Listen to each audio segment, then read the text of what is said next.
की माणूस जो ज्याचं अपहरणच झालं नाही त्या माणसाचं अपहरण झालं असं पोलिस म्हणतात। आणि महत्वाची गोष्ट तुम्हाला सांगतो, काल 164च्या बयानसाठी ह्या लोकांना आणलं होतं, यांचे ज्यांनी रिपोर्ट दिला ना त्यांना रिपोर्ट द्यायला आणलं। जज साहेबांनी प्रश्न विचारला की बा लास्ट टाइम तू कधी बोललाय का सोबत?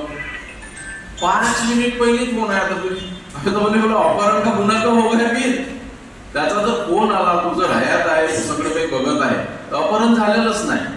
आता याच्यामध्ये पूर्ण पार्श्वभूमी काय आहे हे आपल्याला माहितीच असेल। पोलिसांनी केलेले गुन्हे 3 FIR नंबर 590, 598 हे दोन्ही सेटल झालेले आहेत। काउंटर केस आहे एकमेकांविरुद्ध, दोघांनी सेटल केलेले आहे, परंतु पोलिसांना ते का सेटल होऊ द्यायचं नाही ते पोलिसांनाच माहिती। माझ्या तर दिमागाच्या बाहेर आहे। म्हणजे ते हायकोर्टला आले होते, तिथं बसून पूर्ण अर्ध पोलीस स्टेशन 1 तास, तिथं 1.5 तास 2 तास बसून 3-3.5 पर्यंत बसून होते दुपारचे पोलीस स्टेशन सोडून। मला माहिती नाही कशासाठी या प्रकरणात, या छोट्याच्या प्रकरणात एवढा इंटरेस्ट पोलिसांना का, हा सर्वात मोठा प्रश्न पडत आहे। दुसरी गोष्ट राहिली याच्यामध्ये, आता अपहरणाचा गुन्हा माणूस असताना त्याचं अपहरण